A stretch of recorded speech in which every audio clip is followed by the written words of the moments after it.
off then. Hey, this is LFG with BG. This is BG. These are my guests, and we're going to start it off with a little freestyle with none other than Issa Brown-El. Take the mic. I got this mic in my hand. Okay. What you going to do with it? What you going to do with that mic in your hand? You got the mic in your hand. You got to do something with it. You moved the mic, too, so producer Haley's already wanting to come over and box you next. You moved that mic for the third time. Dad already told you don't touch the mic. All right, one more chance. Here we go. Pan. I got put on cam.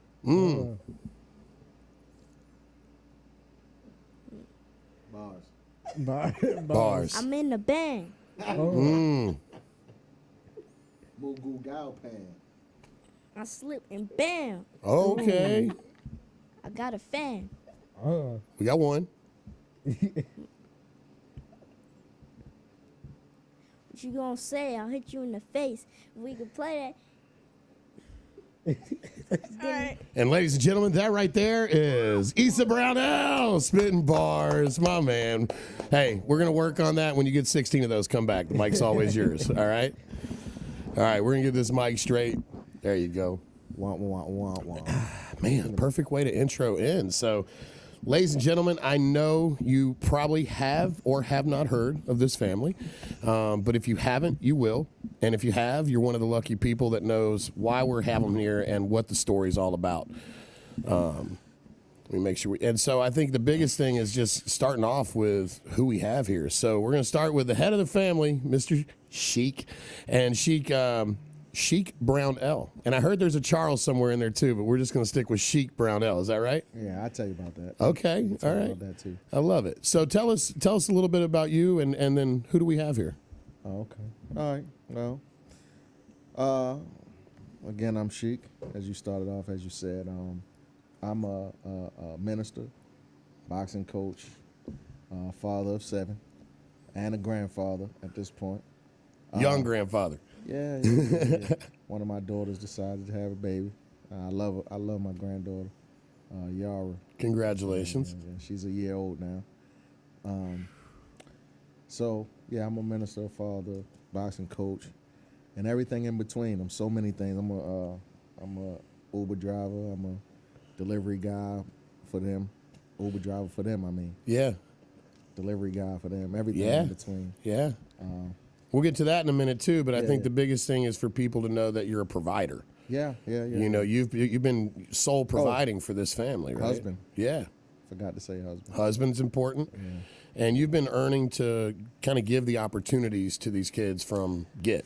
And for years, we've been doing this. We've been on the grind for a lot of years. And this boxing journey has been really crazy. So let's start there, boxing. Yeah. You know, one, we'll get to the kids in a second, but how did you find boxing and how did boxing find you? So, you know, when I was younger, growing up in Baltimore, in the streets of Baltimore, I never boxed competitively, but I did fight a lot. You know, I tried to, you know, but when I was probably about 8 or 9, I was bullied a lot. You know what I mean? And back then, when you was bullied, parents would come to homes. It's not like it is now. Right, right. But back then, it was a lot of my mother going to people's houses because I was getting bullied. And then, you know, I kind of wanted to start. Moms ever have to throw hands? My mother? Yeah. Oh, yeah. Man, you don't have – if we get into that, that's a whole nother podcast. All right, we'll save it. But mom would go check on her boy who's getting bullied, My mother and threw hands too. she'll throw them hands. Yeah, she would okay, throw so hands. it's in the bloodline. Yeah. It goes generational. Yeah, so so I wanted to start to kind of she wanted to get me involved in things, so she tried to try me out in kung fu and different things, combat, and the gym in Baltimore. The gym was one of the things that I went to, but you know, boxing was just too much for me. But I did fight a lot. Mm-hmm. So then, when you say too much of the structure, just because of where I was at the time, the discipline. Mm-hmm. You know, I was involved in sports, but boxing is a whole nother discipline. It's just totally different than anything else. So I didn't stay in boxing. So, you know, I never really thought about boxing until I started to have sons. And then when Michael was born, I was like, that's the first thing I said. He's going to box. Mm-hmm. So I wanted him to start. I wanted to train him. And I started looking for places to take him to start to learn how to box. And then one day, then my wife would start coming to me asking about Sarai. Saying, I think Sarai can box. Because my wife comes from a boxing family. Her father was a professional boxer. Her brother is a boxer. Her nephew. So, like right now, my brother-in-law has a gym in New York. And his son, my nephew, he's a professional boxer. What's the name of the gym? What's the Hitters? I'm Hitters. sorry. Okay, out of New York. Yeah, Albany, New York. Hitters, Albany, New Team York. Hitters. My nephew is Kasir Mazi Goldston. He was with Top Rank. He's a professional. He's 5-0 right now. 6-0, Nice. one of them. Yeah. But anyway, so because my wife comes from that background, I guess her and Sarai was whatever they were doing that I wasn't around for. She just came to me one day and said, hey, I think Sarai can box. I said, absolutely not. 'Cause at that time, I didn't believe in female boxing. Yeah. Yeah. There was a time a long time ago when you Yeah. didn't think they could be money draws. We didn't think they could compete at the level I just that. didn't see my daughters doing that. I Yeah. got 5 daughters. You know what I mean? And I'm old school. So I don't want, you know what I mean when I say Yeah, I'm old school. absolutely. I'm old school, so I just was like, nah, man, I don't agree with that at all. So I just didn't entertain it. You know, she brought it to me. I was like, whatever. Now is Micah boxing at this time? Micah is, I'm taking him to different gyms and we playing around. And are you, while you're going to different gyms, is that kind of your education on Yeah. the sweet science, the sport? Yeah, I'll get into that. But Yeah. yeah, I'll get into that. But Yeah. but you know, we moving around different places. I guess Micah's probably about 3 Okay. or 4. Yeah. But it was already from the time he was born. It was like, okay, I got a son. He's gonna learn how to box because in my mind, I don't want him to go through the things I went through when I was young. When I was young, I was bullied, but then I turned into a monster. You know what I mean? Yeah. And when I turned into a monster, so now remember I said the parents come to the homes. Now the parents are coming to my home because I turned into a monster. All of a sudden, when all I did was just develop a confidence. You know what I mean? But anyway, back And probably to, the bullying created an aggression in you too. yeah, it was, you know, but I wasn't a bully. I didn't become a bully, Right. but I became Made you aggressive by I going through it. became I became the person where, okay, I might not be able to beat you up, but if you touch me, you got to fight me every day. Literally, every single day. Every time I see you, you know, and I have that mentality now. Yeah. You know, keep your hands to yourself, because if you touch me, it's never over with. You got to get out of Georgia. It's not big enough. Right. We can't see each other every day because if you touch me, it's a wrap. I have that mentality now. So when I was younger, it was much worse. You know what I mean? But anyway, Sarai, you know, to my wife with, hey, I think Sarai can box. And then the first time she came to me with it, I was like, nah. I didn't even entertain it. It was Right. like, whatever. What you talking about, Sarai boxing? Now, Sarai, how did you feel? Like, did you learn from your mom or like playing around? How did that work? I wanted to do karate or like martial arts. She was kicking. I was kicking and like throwing punches like at a wall, Okay. and I was like, Shadow Mom, boxing. Yeah. I was like, Mom, I wanna do karate or something. And my mom was like, okay. And how old were you? She was I was 8, like 7 or 8. 7, 8. 7 or 8? something like that. Yeah. And so, just for everybody watching, let's go through it a little bit. We've got the eldest, Mr. Micah Brown-El, down there on The the eldest is Tanae. Tanae, that's right. You are the eldest. That's right. I keep forgetting that because you're 20 and you don't look 20. I mean, I think all our viewers can see that. So you're going to be. Older than Micah. And You're so- older than Micah? Yeah. I'll be 17. 18 in a You're few right, Micah. It's the mustache throwing me, man. That's what it is. You look at least 25 with that mustache for sure. Don't tell him that. So we'll start with the eldest, Tanae, right? Tanae Brown-El, 20 years old, boxer. Yeah. And what is something that you absolutely love? I like making videos and stuff. Like making videos? I wanted to make her talk, so we're not gonna get into that yet. But you did it. Great job. Animals. Animals. Tanae loves animals. Okay. I like books too. I like reading. I saw the way you looked at the pit bulls when you came in. As you Yeah. see, she tried to bust in the room. Yeah, wanted to be in there. I with was us. like, Yeah. you never seen this dog. I love it. Some pit bull. He was like, don't open that door. And then 17-year-old boxer phenom, Miss Soraya Brown-El. 16-year-old Micah Brown-El. And then my man, 11 years old, double digits, Issa Brown-El. And am I saying all those names correctly? Because they're all beautiful. Yes. And all unique. I love that. Dad did a great job on the naming. You know what I mean? You got no like just bland names in there. So it's going They to all sound got great on a meaning. mic. They got meaning. Well, y'all know also, like I announce the fights. I love announcing y'all's names because they just roll off the tongue when you call it out. So that's cool. So we've got the family here. And then Soraya, how old are you? You said 7 or 8 when you started coming to Dad and saying, hey, I think I can do this. But she Well, I never. was going to my mom. Yeah, she never. Oh, came you went to Mom. Yeah. Yeah, because she used to box when she was younger, so I was like, Mom, I want to do like some martial arts. And at first she wasn't telling me really much about boxing. She was just like, oh, okay, well, that'd be cool. I'll talk to your dad about it. I was like, okay. And then they just came back one day, and I think we were going to like a boxing gym. Oh yeah, we were in Albany at my uncle's gym. And But that's how it started. Okay. so I was like looking for a pair of gloves because I wanted to hit the bag because I seen my brother in the bag. So I want to hit the bag. And I asked my dad, I was like, can I hit the bag or can I find some gloves? And my uncle and my dad, they were like, nah, ain't no gloves around.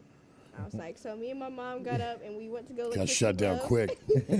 We went to go look for some gloves, and then I put them on. I started hitting the bag. So what I hear is a good mixture, Sheik, of one, a fighting, passionate family background on your side, boxing history on Mom's side, because Mom's is equally aggressive. Basically, Dad and Uncle said, we ain't got no gloves for you. Mom's like, we're going to go buy you some gloves. No, So- they found gloves. So we were in the gym. We went to my brother-in-law's gym. Yeah. And so I took Micah to the gym because we were in New York visiting. And we went to the gym, took Micah. I was going to have Micah work out. And then they asked to find some gloves. I was like, nah, ain't no gloves. So next thing I know, I look up and she's got gloves on. And so my brother-in-law, he started doing mitts with her. And we got a video of it. It's a video. And he started doing mitts with her. And then he came to me, he said, bro, she a natural. She the one. I said, what you mean? This is exactly what he said. She's the one. I said, what do you mean? He's like, she a natural. So I said, let me see. Mm-hmm. And then, so he started doing mitts with her in front of me. I was like, oh, okay. I was like, all right, cool. So at that moment, I said, you know what? I'm not going to, if this is what she want to do, I'm not going to hold her back from it because who knows who she could be. So I said, listen, man, I said, find me a gym in Georgia because at this time, he was involved in USA Boxing at that, you know. And y'all lived here? Yeah. Yeah. And he was involved in USA Boxing. He knew everybody. He had been traveling with his son. My nephew at the time was Mozzie was probably 10 or 11 at the time. And Mozzie was probably 10 or 11. And he had been traveling, and he had fought Nate a couple times. And Nate Lugo out of Lugo Boxing. Yeah. so I said, man, take me to a gym, find me a gym in Georgia. And that's when he introduced me to Coach Mike Lugo. My brother-in-law introduced me. He was like, man, listen. He's like, any gym, I'm not going to put you, any gym that I will put you in Georgia is Lugo, man, because I see them everywhere. Yeah. And he going to get you out there. So I was like, all right, cool, to make the connection. So we connected with Coach Lugo, and we took her to the gym, took her to the gym, and then the rest is history. Lugo looked at her and gave her the look, and then as soon as he's saying it, he told me, he's like, bro, she is a natural. And Lugo's got eyes. You know what I mean? He's a good coach. So Soraya, let me hear. How does it feel to be told no, and then go pick up some gloves, and then be told you're the one? When I was little, actually, I really wasn't.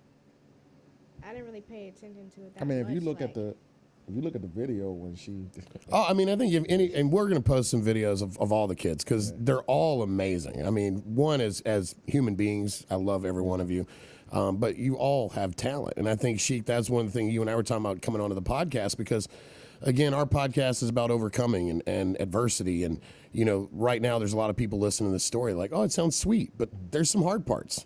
Yeah, There's some struggle. There's some things there, and again, I think for any of our listeners, that may be living in the wrong situation or living in the wrong atmosphere. And we say this all the time. You are the sum of the 5 people you hang around the most.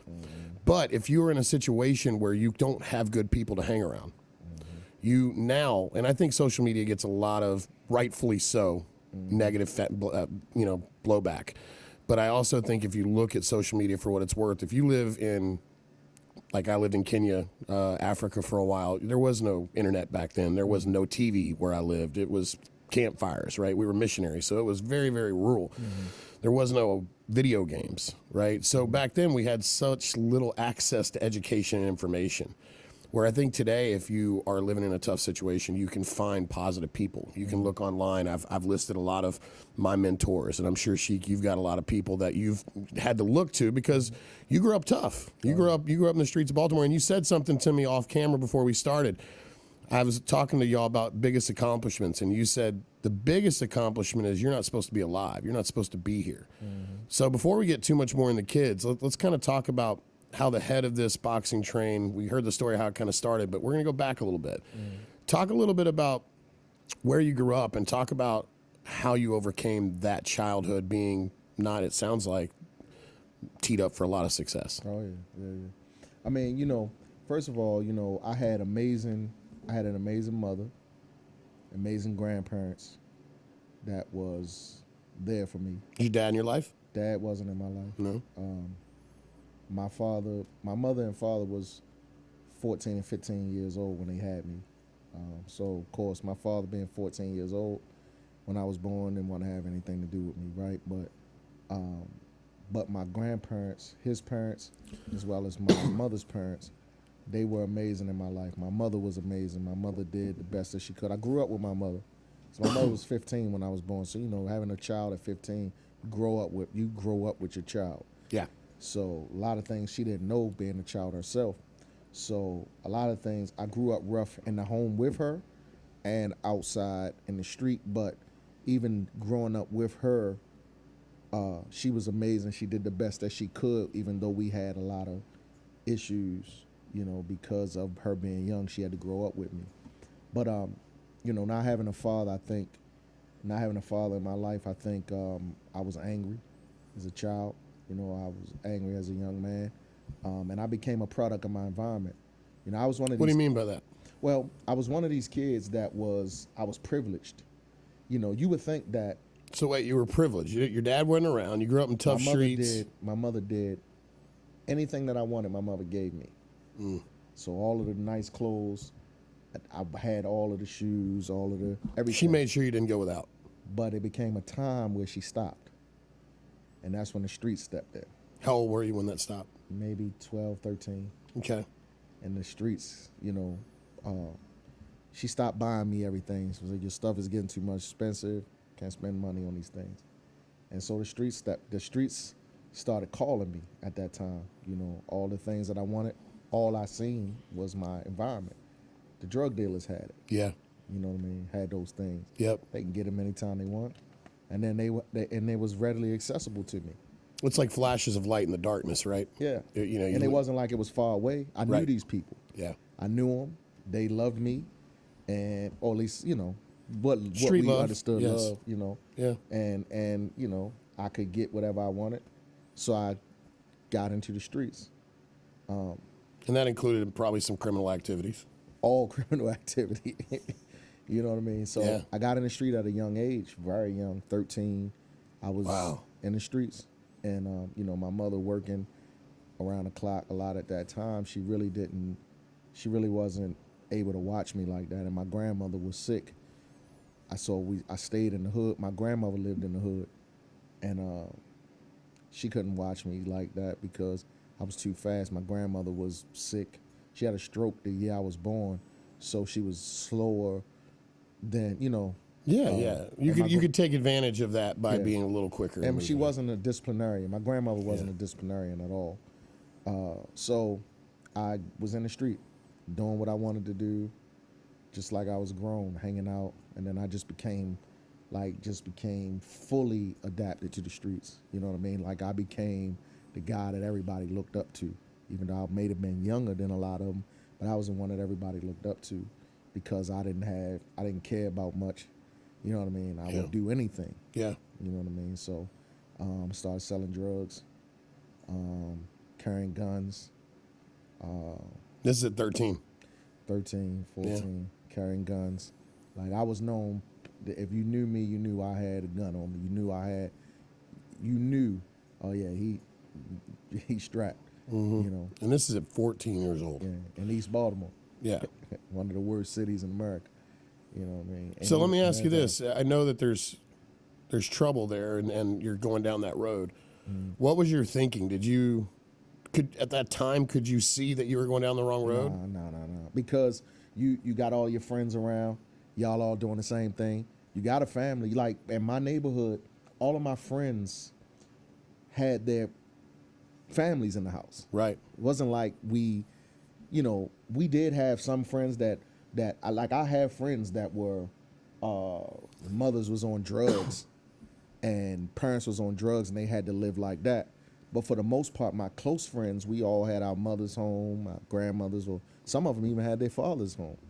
It's just that those streets, man, when you live in those environments, the street calls you more than whatever else. You know what I mean? And is it, for people that don't know or don't experience that or didn't grow up that way, is that because it's like easy to look at someone and go, oh, a criminal, Of course. right? But the reality is that were there other options in your eyes at that time, or was that the option to get out Well, or to survive, thrive? Well, really, I mean, there was other options, but you really, So I'm from Baltimore, right? Baltimore, during that time in the '80s, the late '80s, early '90s, we had a lot of recreation centers. Then they closed. All we had was to stand on the street corners because we couldn't do anything else. Because the recreation centers closed, we had nowhere to go. There was no parks. Yeah. There was no type of things. And so really us, it started out with us just hanging around on the street corners, just having fun, laughing, joking, having fun, et cetera, et cetera. We didn't have cell phones and stuff like that like the kids got now. So it was just us having fun, just hanging out on the corners, having fun. And then that just elevated. It just escalated from there. You know what I mean? There was other opportunities to do other things, play basketball or play different sports, but even that, you still was right there in the environment. And if you was a guy that, like me, that had everything he wanted, just imagine your mother buying you every new pair of shoes that come out, every pair of jeans, every coat that comes out, and then one day she says, you can get one pair of shoes for the school year. Mm-hmm. It takes, it's hard to know what you don't have when you have Right. it all, right? So and then when now, you lose it, yeah. now I got all of this. Yeah. Everybody looking at me like, man, he can dress. Man, he can dress. And then all of a sudden she say, well, look, you can get one pair of shoes and then you get another pair for Christmas, or you get another pair. You're like, wait, what are you talking about? So now then the drug dealer's over here like, look, you hold this, I'm going to give you $100. I done made $100 in 2 minutes just holding something for somebody. Right. You know what I mean? Very easy. Right. So I'm going to do, so it went to that. Yeah. And then, I started buying my own clothes without my mother knowing. What I would do is I would wear the clothes that she gave me. I would hide my new clothes in the bushes outside, whatever I was going to wear the next day, put them in the bushes, go outside, take the clothes out the bushes, go around my friend's house, change my clothes, go to school the next Like day. a 007 Superfly. Right. Just changing the outfit and then go Right, home right. and changing the old outfit. Right. And so she didn't know. So for a mom never while. knew any better. Not for a while. For a while, she didn't know. But eventually, it became to a point where I got to a point where you couldn't hide it. You know And what I did mean? you care anymore? No, not really. Right. I didn't care anymore because at that point it was like her and I had been through so much. We argued and she'd have put me out and all those type of things, and it got to a point where it was just like I'm driving cars. I'm making more money than she makes. I'm making more money than she make in probably a week. Making more money in a week than she make in a year. Just like I don't care.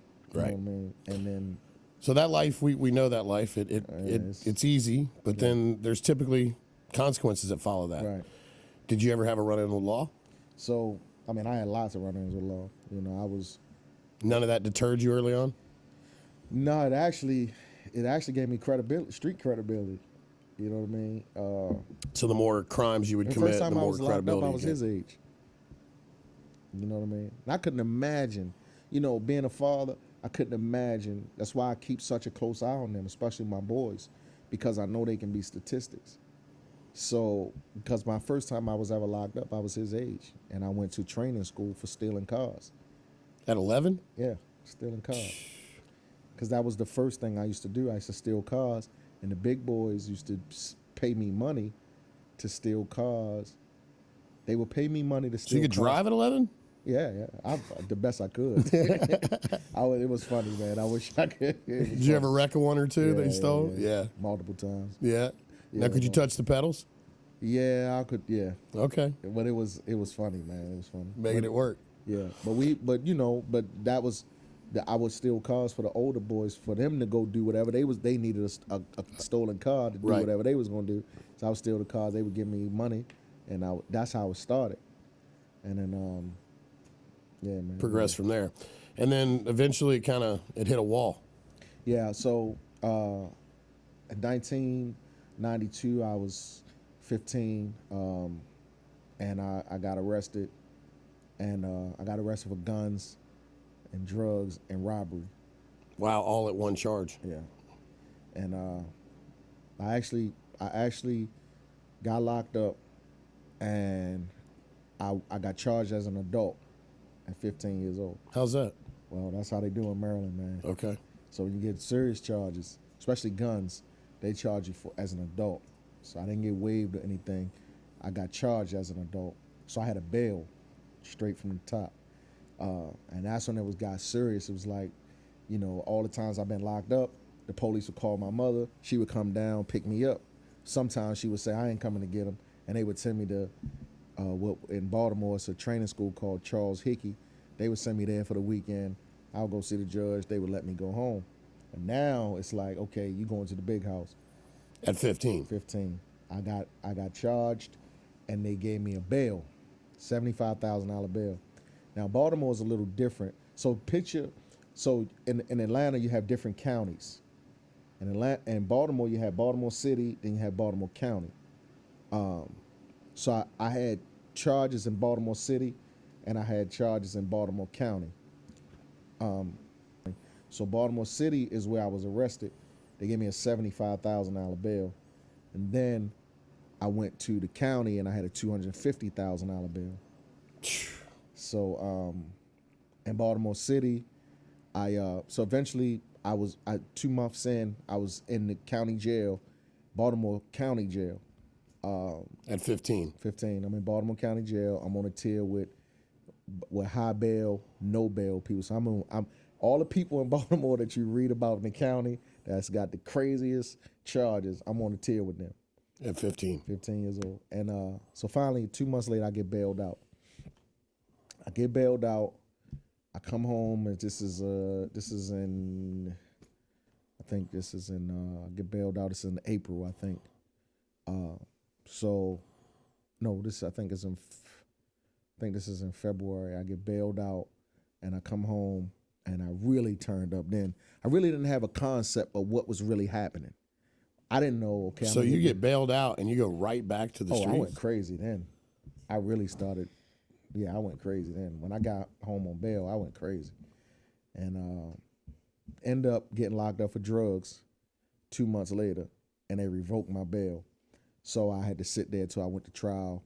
And ended up getting sentenced to 20 years.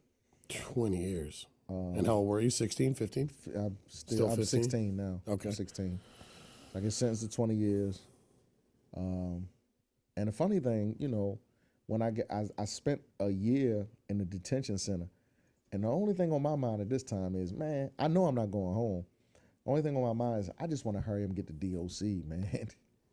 Because I'm in the detention center. Detention centers is different. Locked down. I just want to hurry up and get the DOC. Hurry up, give me this time. Let me go to DOC and start doing my time. That's all I'm thinking about at that time. I'm really crazy, man. I'm telling you, I'm crazy. So that's a good moment.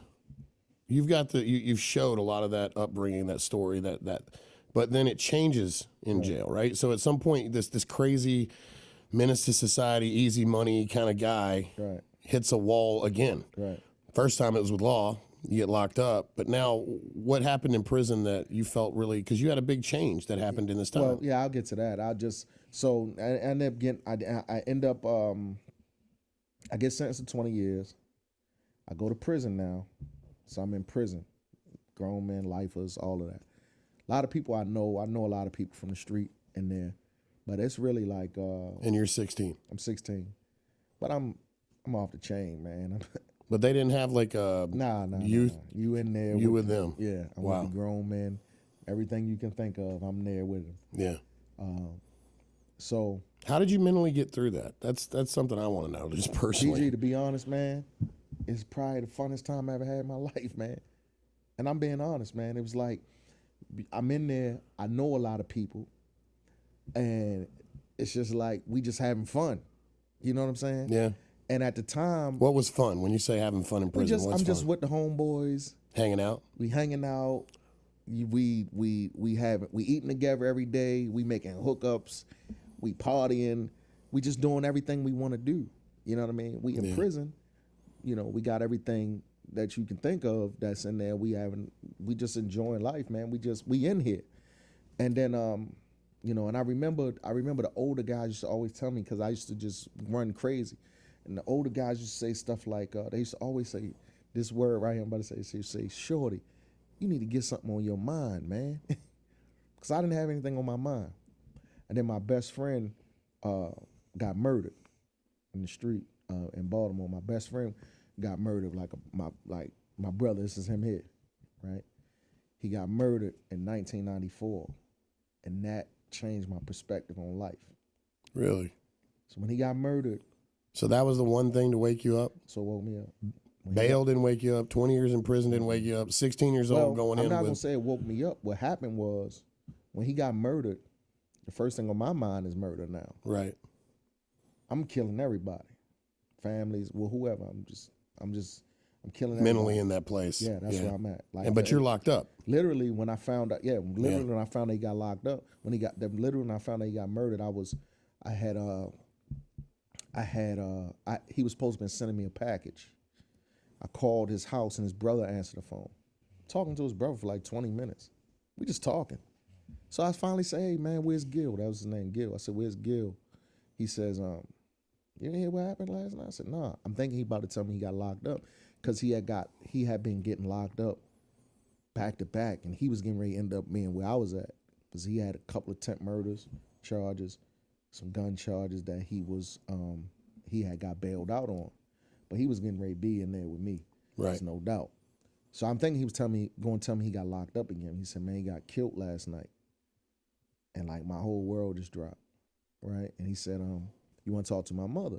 So yeah, so he put his mother on the phone. She said, yeah, I told y'all about going down that hill. So down the hill is an area in Baltimore. We call it down the hill. Mm-hmm. And anybody that watched this from Baltimore, they'll know what I'm saying. Yeah.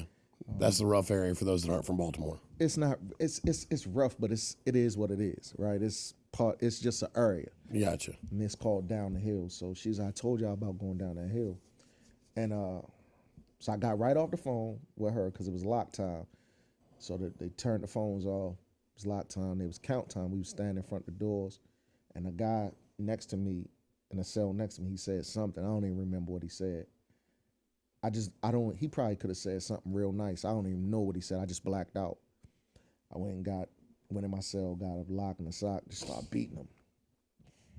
And I blacked out. I just started beating him, and they took me on lockup. Went to lockup. I was in my cell by myself for, I think, 30 days. I was just locked down for like 30, 40 days, something like that. And I was just like, I was like, man, I gotta change my life, man. It's just... So being in lockup got bro, you... Hold up, bro. Yeah. It's a big moment. It's tough, man. I think, we talk about this on the show a lot, and I think this is a moment for our show because, at the end of the day, there's a lot of emotion, and I think a lot of people up until that point, she saw you telling that story, and if they're sitting in my seat, they see this really hard dude, and they see this dude that's done some really hard shit, and you just showed the change that you've made because your heart's blowing at you, and I think anybody that knows Sheik today sees not only a great father, but a great coach and a guy that will stand up for you. He ain't backing down either. You know, that's one thing I've seen with Sheik. It gets a little rough sometimes in that gym, and Dad don't back down, does he?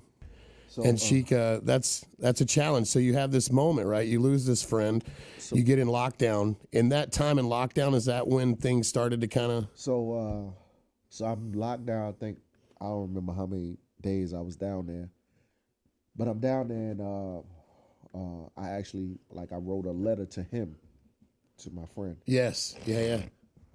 And I mailed it out, and they read it at his funeral, but it didn't get there in time for his mother to put in an obituary. But they read it at the funeral. So I came off a lockup, and it was just like for a while, I just started saying, man, I gotta change my life.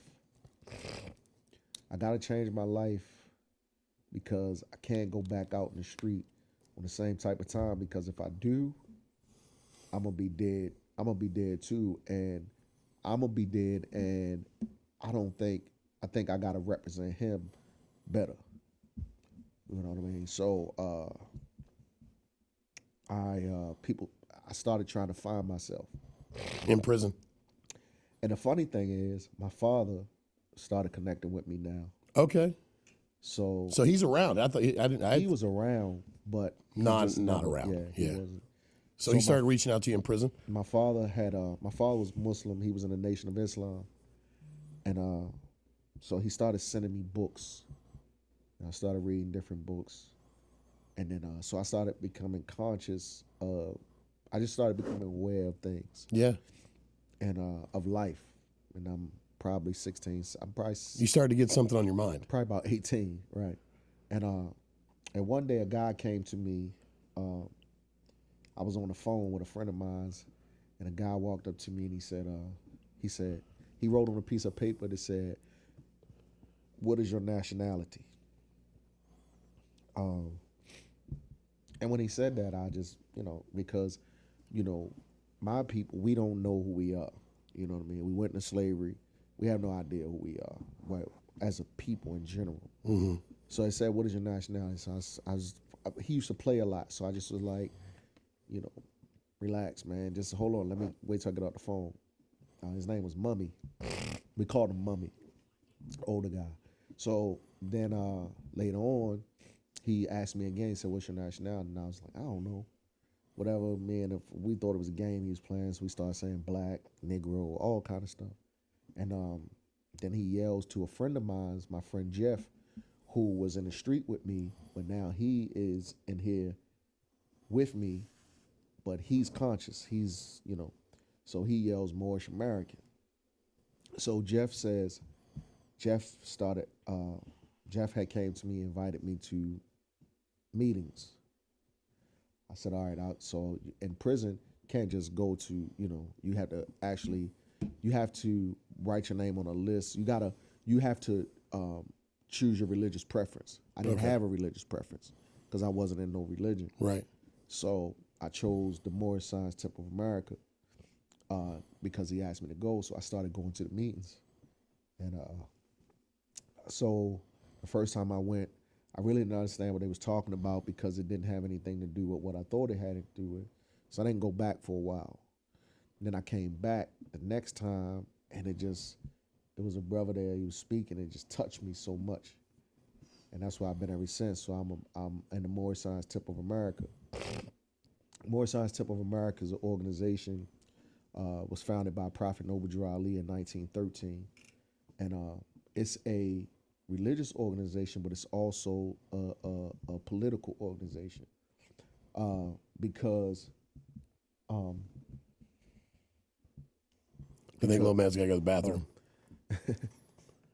You got it, man. Go ahead. it's also a political organization because it's an organization that, like I said, the so-called black people in America, we went into slavery and had no idea who we are.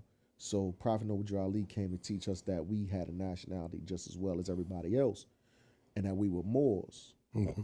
And so I joined this organization back. I joined the organization. How old were you then? I was 17. Okay.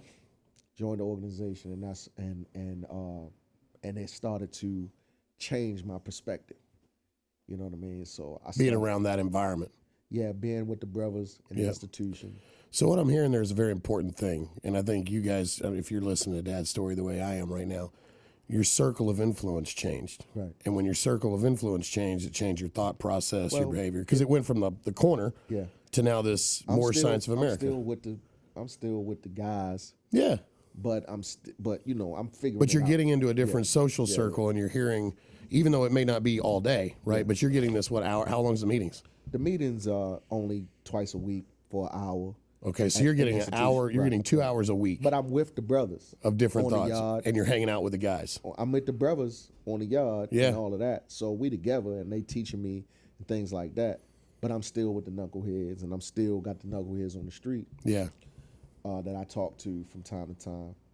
And so, So did you feel yourself kind of torn in that time? Not or? at that time. Yeah. Because at that time I started studying. I really evolved into the lessons to the point where, to the point where I'm about 18 now. I'm the leader of the organization So wait, you went from being indoctrinated to the leader in the institution. In Wow. The, brothers in the At 18 years old. 18, yeah. I'm the leader of we got about 60 or 70 brothers. So that fearless 11-year-old stealing cars finds faith, finds direction, and then starts leading grown men at 18. Now I'm the leader, and Wow. So I'm the leader now. I know, I understand the doctrine and all of that. I'm studying. I mean, in prison, that's all you got to do is study. What else can you do? Right. You know what I mean? So I become the leader, and I come home at 20. Now I come home at 20. I'm in the temple, and I go into the temple on the street because that's all I can imagine at that time. I need to go to the temple when I get home because people don't do that. They come home, go back in the street. I need to make sure I'm different. Come home, I go to the temple, but I get caught up in the street still. I get back in the street life. So Now you're torn. yeah, because I came home and realized I was the OG. It was funny because I come home and now everybody flocking to me like I was, you know what I mean? Yeah. Like, it's like, I had one guy, I come home, the first day I'm home, he come to my house, he empty out his pocket, give me every dollar he got in his pocket. I was something like $1,500, $1,600 or something. It's like, here, man, let me know if you need anything. And that's how everybody's approaching me. So I got caught back up. But the blessing is I was in the temple and I didn't leave the temple. You know what I mean? I just realized that I'm gonna go through this, and then I'm gonna go through this, but I'm gonna get myself together. Long story short, I got out of. I was like, no, this ain't gonna work. I ain't gonna make it here. And I had my first daughter, and I was like, I need to get out the street altogether. So I left the streets alone, and I'm in the temple. Okay. Now, are you a reverend at this time, or you? No, Okay. I'm a member of the temple. Of the temple. Okay. And then I So let me ask you this. I want to slow down for a second because there's a very amazing transition happening that we just kind of went through fast, right? Yeah. There's the spirit of temptation. There's the spirit of comfort. There's a spirit of respect. There's the street respect that you fought your whole life for. Right. And that's pulling you.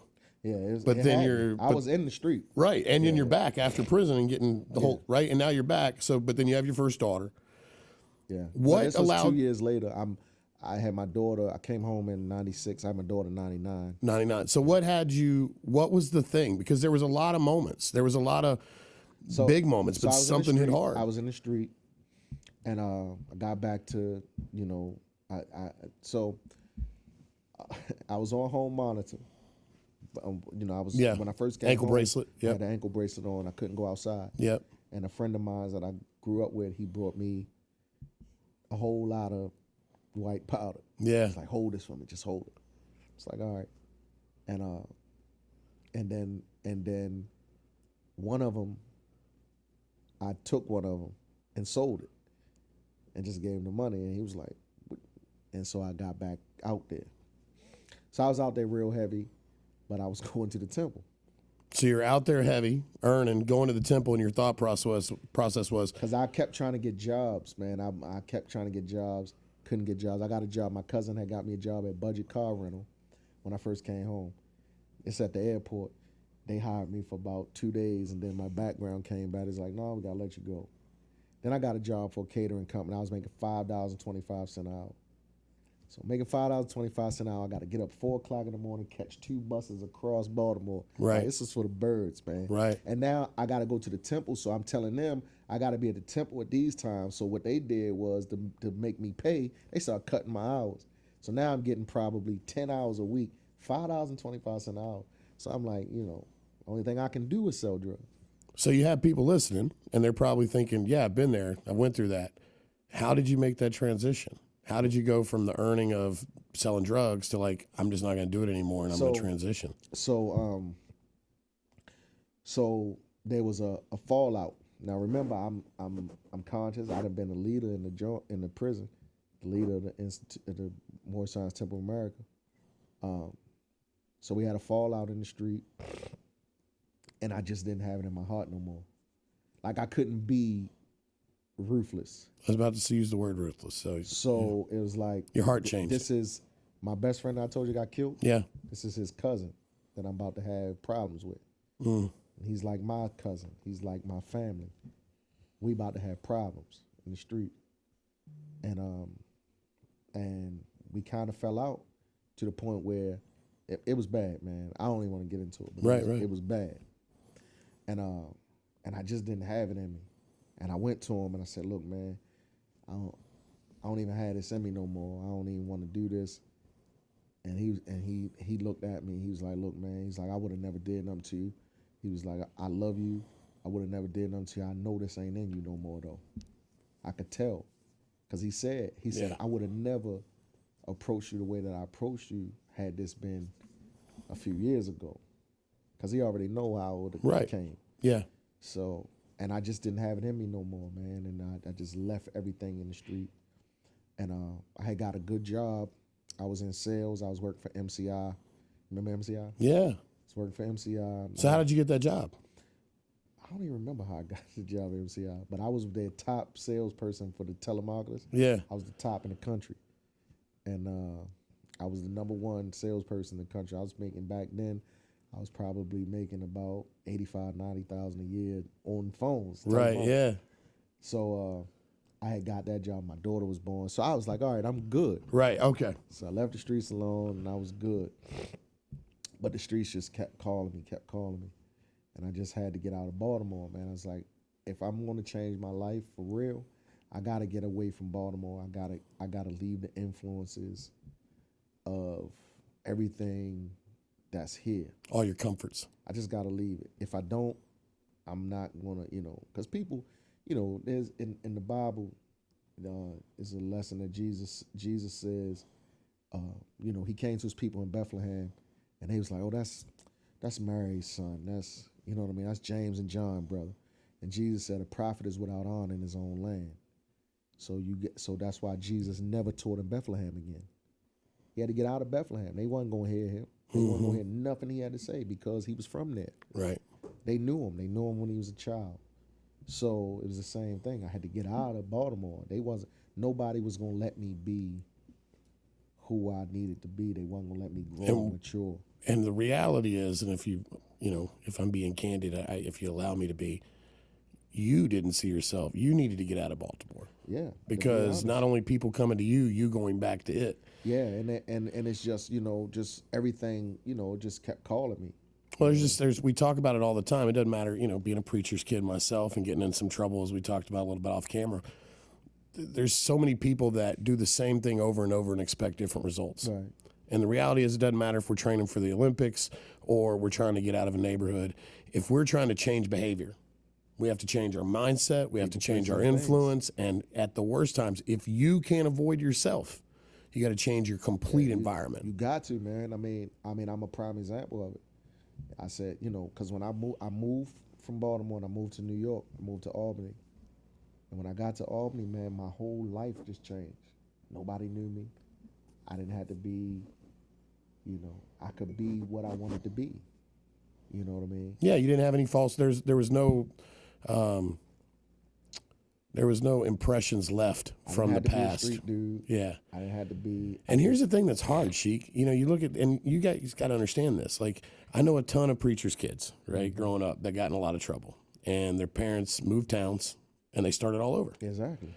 You can't do that today. Yeah. It's harder to do. You can, but it's harder to do. Because of social media. Because of social media. It's going to follow you, you know, and that's the challenge is today's society really struggles with giving people grace and mercy, which you've obviously gotten in your life. I know I've gotten in mine. You know, I didn't, when I moved to New York, I didn't try to hide who I was. I didn't have the influences. Right. So I got there. Now I could focus on being a good Muslim and you know, and that's what I did, and so my life started to change. Now I'm fully in the temple. That's where my focus is. I go get a job, and then I'm in the temple, and we built from there. Right. And then I became a minister in the temple. How old were you when you became a minister?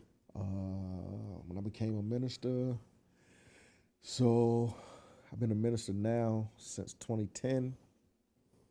Wow. Well. So I opened a temple, actually. The first temple I opened was in 2001. I wasn't a minister yet, but I was a missionary. Yeah. But 13 years in the ministry-ish. I've been in the ministry longer, but actually I became a minister in 2010. Ordained. So I was what? I'm 46. That was 13 years. So I think I was 25. Okay. Something like that. I think I was 25. So fast transition from your young age to this man at 25. So at 25, you've experienced a lot, is my point. You've been through a lot of stories, most 25-year-olds haven't been what you've been through. Yeah. And then now we get into kind of this lifestyle where you're living in New York, you're having the kids, family's going well. And that catches us back up to the front of the show where Micah is, you want your boys to box. Micah was born in Virginia. Micah was born in Virginia, but he went to the boxing gym when the first time he went was your first time he went to the gym was here. Was here. Yeah. Okay. He was 3. So I moved to New York in 2001. I met my wife. So you were living in New York when you had the girls? Yeah. And then Virginia with Micah. With Micah. And then he was born here. Georgia boy. Yeah. So we left New York in 06. Okay. So I was 9 months old. And we moved to Virginia. Because my wife, she was born and raised in Albany, New York. She didn't want to be there. So it's like, all right, let's go. So we fast forward to, well, not fast forward because there's this amazing story, but now it's transitioning to the family and the kids. And now your life becomes not only a minister to the Muslim faith and the people, but also to your children. And you're kind of, you changed your lifestyle for them as well. Oh, yeah, of course. When you came to boxing, right, how old was Soraya when people start, was it like literally her first time when people started realizing like she's got something special? So when Soraya was 9 is when my brother-in-law, when all of that happened, we at the gym. We went to the gym, my brother-in-law's gym, and he's like, yo, she's the one. She was 9. 9. And then I was 9. Yeah. And then you go to Lugo. Yeah. So my brother-in-law introduced me to Coach Lugo. Yep. And then Coach Lugo saw her. How old was she when then? 9, still 9. Yeah. So 9 years old. So Soraya, do this for Well, actually, no. She was 10. 10. Yeah. So do this for. I turned 10 like a few months after we started. Yeah. Okay. So 9, 10 years old. For the people watching, talk a little bit about what you've accomplished in boxing now at, what'd you say you are, 17? Yeah. 17 years old. Talk about some of your boxing accomplishments. I'm an 18-time national champion. I'm sorry, say that again. I'm an 18-time national champion. 18-time national champion. Okay. I'm number 1 in the nation and number 3 in the world. Number 1 in the nation, number 3 in the world. I'm a youth world's bronze medalist. So won the bronze medal in the youth worlds. Yeah. And I just got gold at a Brandenburg international tournament in Germany, and then I got best female boxer of the tournament. And she's been dubbed the future of women's boxing. I've heard that, and I know that because I've got to watch you train. You're a very, very special athlete. So there's a lot of 18 times. 18-time national champion. And Youth Worlds, getting bronze there, that gives you a new big dream. And that's something coming up. The biggest thing coming up for you is these Olympic trials. Is that what I'm hearing? Yes, so I'm not old enough to do like the qualifiers for the trials. There's a qualifier going on right now. So how old are you supposed to be? 18. But And I'll- because you're 17, you and- can't do that. and Those the girls are lucky.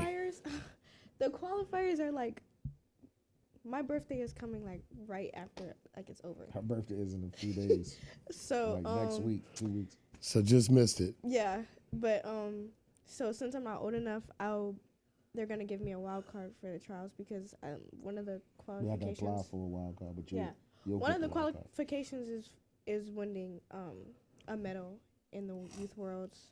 So you won a medal in the Youth World, so you're hoping to get a wild card. So for people that aren't boxing fans, what does the wild card give She'll her? get a wild card, which would allow her to compete in the trials without having qualified. And without being 18? Well, she's going to be 18. She will be 18 at time of the time of the fight. So So we'll the qualifies. The wild cards will be the applications for the wild cards will be in October. She'll be 18. The trials is in December. She'll get a wild card because she'll be able to get a wild card for two. She qualifies in two places. She won nationals in 2022, and she medaled at the Youth Worlds in Spain. okay. So she'll get a wild card, and we'll go straight to the trials in December. She didn't have to compete in the qualifiers. If she had been 18, we would have qualified at one. No of the problem. qualifiers. Well, the Yeah, reason you but- get to bypass the reason you get the wild card is because you're good enough that you don't have to do the Well, trials, pretty right? much, yeah. Pretty She- much. yeah.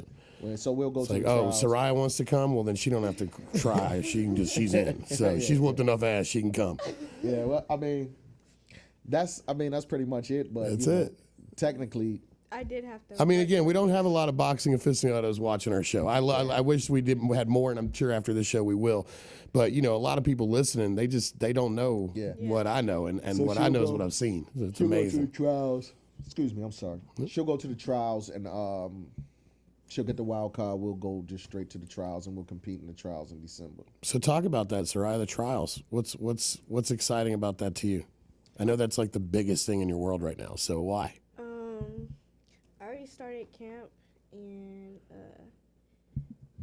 for me, I'm not gonna handle it like a regular national tournament, but at the same time, I am because I don't want my nerves to get too high. Like, oh, this is qualifying for the Olympic team, so I'm gonna like kind of and not treat it like a regular, like another nationals, but I'm gonna be fighting grown women for the first time. Like, I've sparred grown women and stuff. And when we They say grown definitely- women, basically now women of any age. Yeah, Yeah. up to You can- 40. up to So- 40 years old. It's different versus like a teenage girl my weight. It's different because I don't know. They definitely hit harder. They take shots better, all that stuff. Like, they take hits and they know how to hit, and it's just it's completely different from like fighting a teenager like my weight. So it's gonna be my first time beating up grown women, and then yeah. I love the way you say that. So talk about that. So what's some of the countries you've been to? You said Germany, you said Spain. Talk about some of the places boxing's taken you so far. I've been to Romania, I've been to Serbia, I've been to Spain, and I've been to Germany. Wow. Yeah. So what do you think, why did you, and why have you, outside of being good and an exceptional talent, why have you decided that boxing is the sport for you? I mean, you get told all the time you should go into modeling or you should try acting or this, that. Why have you chose to get your face punched and, as you said, beat up grown women? I don't know. Like, my first time hitting the bag, like, I just was like I liked hitting the bag. Like, it was just real cool, and I was like, I want to do this. Like, at first, when I first started, I wasn't thinking, like, I'm going to do this for the rest of my life. I was like, it's going to be, like, a little hobby. I can go to the gym and hit the bag sometimes. And then I think my first time sparring, I'll say my first time sparring outside of my gym, like somebody that came in, I cried. I cried and I wanted to quit. But I was like, I don't know. I'm really competitive. So I was like, I got to get that back somewhere. I'm not going to just let her coming here and beat me up, and then I'm just gonna give up. I'm not gonna let somebody just take me out of sport like that. Like, oh, she came here and made me cry. Now I'm gonna give up, and I'm just not gonna come back. I was like, So you at a So- young age, you're like, forget that mess. Come back Yeah. in here and give me another shot. yeah. So like my mom, she had to talk with me and stuff, and I was like, yeah, I'm not gonna quit right now. And then, I don't know. I just like just training and everything. Like it's just something to do. Like I used to, when I didn't used to go to the gym, I used to cry because I couldn't go to the gym. I used to be so mad when I couldn't go to the gym. They're like, you can't go to the gym today. I used to be so mad. I don't know. Yeah. I just like. What do you just love? training. What is it that you like training? So is it the sport that you love? You just love the I love- competition? I love how it's like. I like how it gets me like to think, like. See, like when you hit the bag, a lot of people just look at it like, oh, you just hitting a bag. You're like power, just trying to, punch. But I look at it as like, I'm trying to place shots on a human body while they're moving. So I have to like, I Excuse really me. have to pay attention, and I have to like, it really gets you like thinking. And I like how it's like, it's almost like chess. I like how it's, They, you gotta. The strategy. Mikey, you're going to Yeah. add into there? no, I was gonna say they say boxing is like a chess game, so Yeah. you It's a gotta be- science. It's a science. It is. And you guys know Coach Deshaun. Yeah. I mean, Coach Deshaun. Deshaun always, I thought one thing he always did that, when Cade, my son, started boxing at 6, is he really started comparing it to life. And it's amazing how much boxing is like life. Yep. Between the mental mindset of the game to you get punched, you get hit, you get hurt.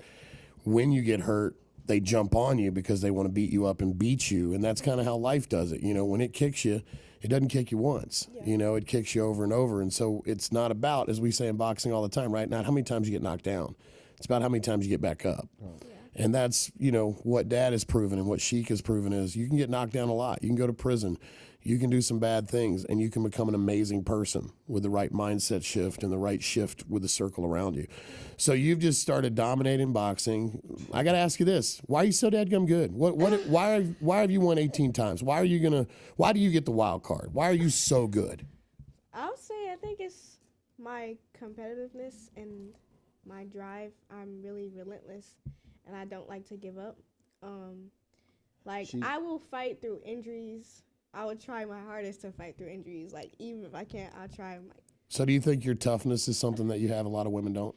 Yeah, I won a nationals with a messed up arm. I fought with one arm. I won a whole nationals. I think I fought like 3 times with a messed up arm.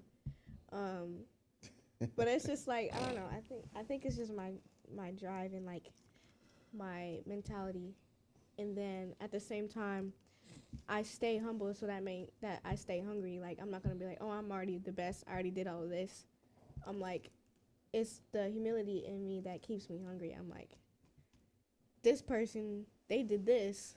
I ain't do that yet. I want to do that.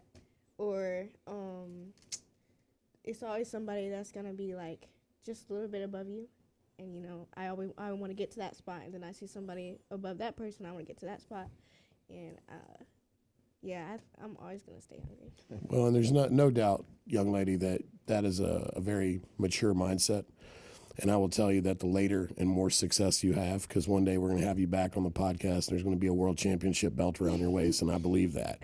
And I think I'm going to see the same humble, humiliated in your own Olympic gold medal too. Olympic gold medal. Let's go. Let's get it all, right? And actress, that could be in the future too. Some potential there, right? Creed 4. I know that they're talking about it, right? So if we get it written, Soraya wants that part. Creed 4, y'all producers, reach out. But I think it's impressive to have humility when you have as much success as you have. And I think a lot of people that don't know boxing don't probably know how dominant you really are. And she won't really always go into it. But for you, I don't ever really see anybody come close to her. I don't really see her lose a lot. I don't really see her struggle when she's facing adversity at her age. And is that why pros are in the near future and why we feel she's ready for that? Definitely. I don't think, for me personally, I don't really think we're ready for the pros yet.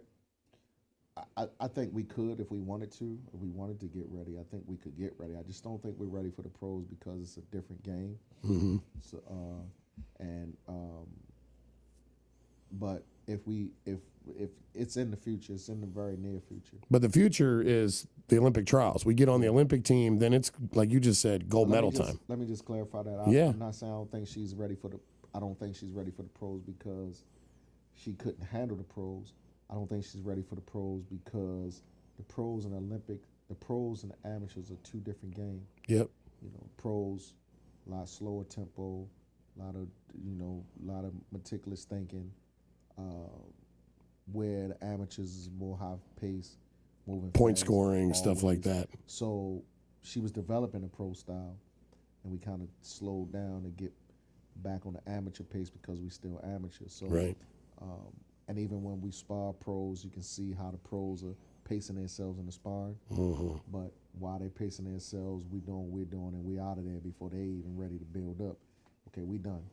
Right. So, So there's a lot of mental game Yeah, in the amateurs and pros. Is what for anybody listening, it's like two different it's two speeds. It's two different arenas. Yeah. So we'll be ready for the pros when we're ready to go. Yeah. And But I gold think- medal is the first thing Yeah. to I was come told forward. And that'll help a I lot. was told by somebody very prominent in the pro. I was told by somebody that's very prominent as an executive in the pro game that she is better than all of the female world champions at her weight right now. I believe it. Like, I think that's a yeah. big statement, but I I was believe told it. that by somebody that's executive in the pro game. Yeah. That's very respected in how in the pro game. I'm not gonna say it. Yeah, no, we don't have to let it out. But I think at the end of the day, anybody that's seen this young lady box, and we'll post some videos on our Instagram page, LFGwBG, but we'll show the gift that is Soraya. And so today we talked a little bit about injury earlier. So I heard there was a family car wreck, and you kind of came into boxing overcoming some injuries and dealing with that. Is that right? Well, she was boxing already, but Yeah. She was already boxing at that time. Yeah, I was. Yeah, and how did you like boxing? Was that something that you really enjoyed early on, or and you're still boxing today, right? Yeah. Oh, I see my siblings boxing, and I just decided to try it out. So it was fun. Excellent. And then Micah, for you just got some sparring in today. Yeah, I her too. did. Soraya too. Oh, Soraya too. You sparred too. Good Lord. So, and you were sparring our buddy. Yeah. Who was that? Javon Walton. Who? Javon Walton. Javon Wanna-Walton. If you don't know that name, check it out. Talented, and you guys were moving pretty well together. Yeah, we got some really good work in. And I hope we can get some more work soon. We'll both get better. Yeah, absolutely. And for those that don't know, he's been an actor on a HBO series show, and he's done a lot. He's been away from boxing for a little while, right? Well, no, he hadn't really been away from boxing. He hadn't competed for a while. Competed, yeah. He's been training and he's fighting now. He's ready to turn pro. Yeah, he signed with Jake Paul's Paul, MVP, right? Yeah. That's awesome. That's awesome. Well, he's an amazing young man. Another very humble and dominant person. He's a great sparrer and great boxer, great mindset, comes from a great family. I think, again, there's a lot of similarities I see in the kids and, DJ being the man that he is and you guys, I can see a lot of that. You guys actually work out together pretty regularly and a lot, and I think that's awesome. Micah, talk about your experience coming into boxing. So Soraya has been killing it. She's deemed this killer of all champions. What did you feel coming in and knowing that Tanae and Soraya have been boxing? Did you feel an expectation? I could have been boxing before that. I was boxing a little bit as when I was younger. Yeah. Just not as much, not enough for me to remember much. And I had started baseball when I was 7. Yeah, something. And so by the time Soraya started going to the gym, I wanted to train too, obviously. So I said, let me go to the gym with them. And I was doing baseball and boxing, and like at the time, I had preferred baseball. I was like, I'm doing baseball. Yeah. And I'm not gonna lie, I wasn't even that good at baseball, but I was like, that my mind was set like, yeah, I want to do baseball. What position do you play in baseball? Third base. Okay. All right. So, I was going to the gym, I was training, and then You didn't play third base. I did play third base. You didn't play. Sheik, what position do you play? What So in the position I play? beginning, in Little League where they put everybody at. Yeah. Not good. Oh, you right field? No, When they're not good, I was they put right field. That's what they put them when At they're one not right good. When field. the little league, you got to be one of the best in the pros Yeah. to be in right field. Yes. Little league, they put you out there. So he started out there, and he started getting a little better. He played second base. Oh, second base. That's what it was. He It started Okay. was second base. He It started was getting a second little base. good. He could glove. Yeah. So it's like, all right, we'll put him on second base. It was second base. Second base. All right. And see, Dad was right. He proved. He still It got was- it. it He was- it still was got second it. base. He was definite on third base, but now he's definite on second. It was second base. It was second base. So baseball. So you really wanted to be in baseball, but sisters were going to the gym. You started going with them. I was training and I slowly started just liking boxing more, and then I randomly just didn't never really go back to baseball practice anymore, and my mind was set on boxing. And at the time, Sarai was already fighting and she was doing good, and like I was looking at everybody else that was fighting and going to these tournaments, and I'm like, I want to start fighting, and like I'm training, and I just start like Coach Lugo would do this thing where he would have people who's like set to maybe fight depending on how they work, right? Right. Saying like, and he put me on his board, and when he put me on that board, I was like, oh yeah, I'm about to fight. I started training as hard as I can. I mean, I feel like I was dying, but I was doing everything I could to get to my first fight. And since then I've always tried to train harder and harder and harder, and up until now, like I don't even remember the first time I sparred. What I do remember is getting in the ring with Sarai a lot. And she used to, I am not going to lie, she used to tap me, the chuck hook. She used to check the mess out of me, and I hated it. But, I hated it, and I loved it at the same time, you know what I'm saying? So Sarai, how's it feel to give him a little jab here and there as having the younger brother? He bigger than me now, but I used to be playing with him. Like I used to it was just like funny when I used to go in there and spar him. Like he could not hit me at all. It was I'd be just so funny mad. because he would be frustrated. I'd just be Tearing him up a little bit. But that made you hungry. Yeah, I've always, seen what everybody around me did, and I always wanted to like get to that point. So I've always like, if you're talking about Nate, Elijah, and Sarai, they were like the ones with the national titles in the gym at the time. So I was looking at them, and I was taking things that I like from them, like anything I thought would work good. Yeah. I would like put in my arsenal, and then I started doing that with everybody. Anything I liked, whether it's somebody real new to boxing that they did something that actually like works. I'm like, yeah, I'm gonna do that. Or anything I like, I'm just gonna use it. So that's what I started doing. Well, don't ever lose that, because there's a famous old dude named Andrew Carnegie, and he says there are no original ideas. Right. So typically what you do is you go in and you steal the best ideas from the best people to make your style, and then you make it all your own style, right? But the fact that you're at a young age already humbly looking at it going, hey, I'm going to take from my sister. I'm going to take from this guy. I'm going to take from, and we're saying Nate, we're talking Nathan Lugo, Elijah Lugo at Lugo Boxing. I mean, we all know Nate and Elijah are some killers. Soraya, killer. And you're just sitting there watching them just picking the best of them to become a very good boxer yourself these days. Right. And you're starting to get accomplishments. And I know that your biggest success is what you've done in boxing. And is that why do you feel that is? Is that because do you feel like you have to live up to the expectation, or do you feel like you're setting your own expectations? I don't feel like I have to live up to the expectation, because I know even like how the things that Sarai and even Issa have accomplished that maybe I haven't accomplished. I know that my time is coming, and I know that in the end I will be successful, whether it's long down the road, whether it's even pros. I know I'm going to be successful in the end. And is your goal to be a pro fighter? 100%, of course. Yeah, And that's it. Okay. Well, we heard from Dad's story, right? Stories shift a lot. Right. And what I can tell you is that learning how to, I played professional football, and I give it the air quotes, because I played arena football. And when I played arena football, that meant I was successful enough to have side jobs to pay my bills, right? So I loved it. I was a pro athlete that was a bouncer, a bartender, a DJ on the radio. I did all these crazy jobs, and it gave me experience. But if you asked me at 22 what I was going to be, it was a football player in the NFL. And it wasn't until 26 that I retired from playing in the arena leagues, and my agent just couldn't get me good spots. And it was ready for my time in life to transition, and that's why at 47 now, I remind all you young athletes lovingly, enjoy it. You're in the greatest moment of your life. You're training, you're competing. I mean, right now.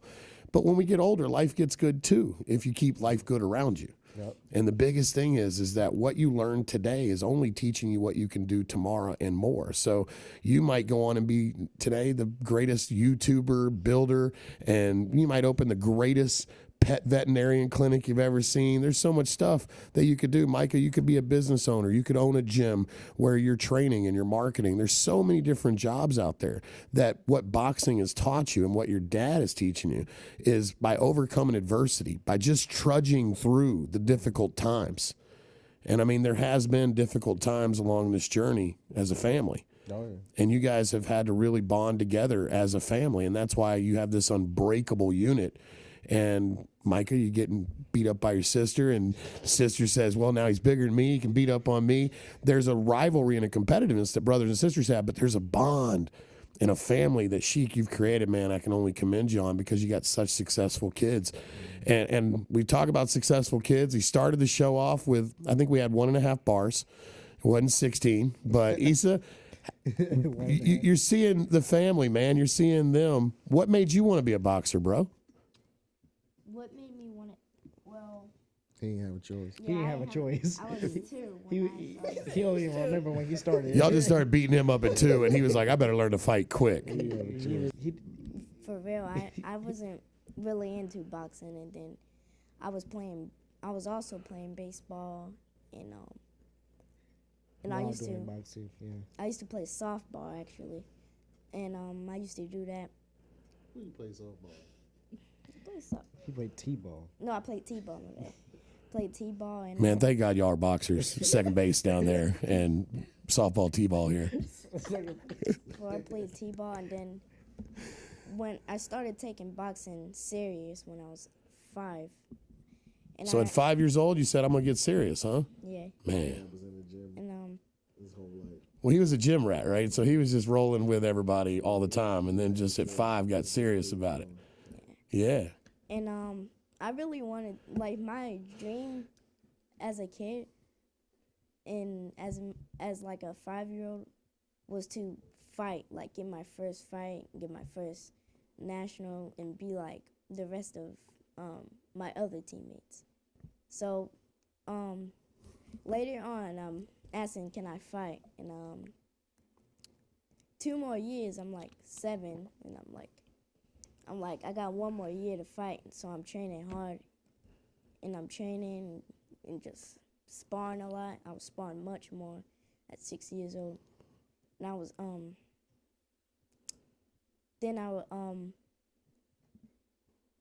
then when I turned 8, I was finally on the team, and I fought.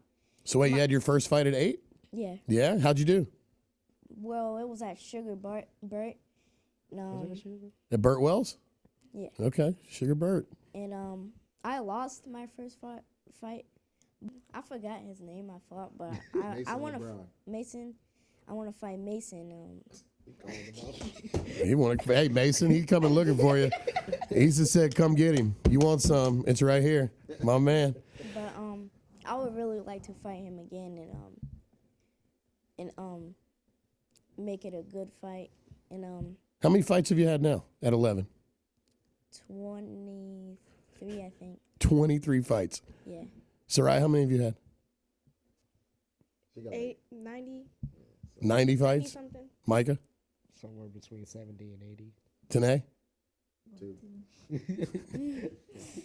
She's a lover, not a fighter. That's my girl over there, Tanae. So, Issa, let me ask you this, bro. Like you've had 20, how many did you say, 21? 23. 23. Well, let me take and Mason. He's coming for you after he gets done with me. All right. So you've had these fights. What's some of your accomplishments? Have you accomplished anything in boxing so far? Yes. What have you done? You got 3 national titles. 3 national titles. Bro, wait a minute. You got 3 national titles and that didn't even come to mind? I just said, what have you done? 3 national titles Yeah. at 11 years old. My goodness, My first man. national title was at 8. You won your first at 8 years. So you started fighting at 8, and in your first year, you won a national title. 3 national titles, 11 years old. Why are you so good? Well, I want like to be like, I want to be the best boxer in the world, and I'm like focused on that. Ever since I started fighting, I want to be the best and become better than everybody, and like, I don't care how strong they are or, like, if they can knock me out. I want to be better than them, and that's what I'm focusing on. Man, I can tell you this. One, guys, does he have any competitiveness in him? Nah, he got a real good boxing mind, too. Issa is, one thing I say about Issa, he studies boxing. Like, he'll come to me with stuff like, he'll come to me with different historical loves facts. Shakur in the way he posts up. Yeah, he'll bring historical facts to me. Tell me about Sugar Ray Robinson and all kind of people. So he studies boxing. He's at 11 years old. He's got a real good boxing IQ. Well, you can see there's so much going on behind those eyes. So not only are you a good-looking dude over there, you got the cool hair. Yeah, he I like boxing. the chain. I'm feeling this flossing, man. You got a little drip going on today. It looks good on you. But you say that you want to be a boxer, you want to be the best. I can hear the competitiveness just coming out of you. What do you feel like if you fought Mason? If Mason called me and said, BG, I heard Issa called me out, I want him. What do you think Issa's not ready for that you got? You mean Mason? Mason, yes. I would say the post, because I've been working on it. And the what? The post, like when I post. And my angles a lot, like, I'm still working on them now. I want my footwork like Lomachenko, and in my post, like, I have certain people like I'm studying on, like my post like Shakur, my footwork like Lomachenko, my placing shots like Tank, It's a lot. Talk about Gervonta Davis. Yeah. Yeah. It's a lot of things I'm focusing on. I just want to say, like, if you ever have a dream, you can achieve it. I'm just like, it's the power of like manifesting stuff. I feel like you could be anybody you want. You just have to manifest that. And not saying like I could beat up like somebody that's way older, but I'm saying like if you're older and you're pro, and there's somebody in like that's a national champion or a world champion, and you want to fight him, you could beat him.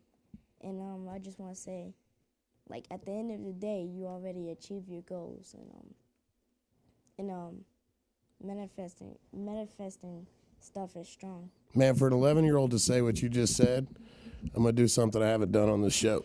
Let me get up here.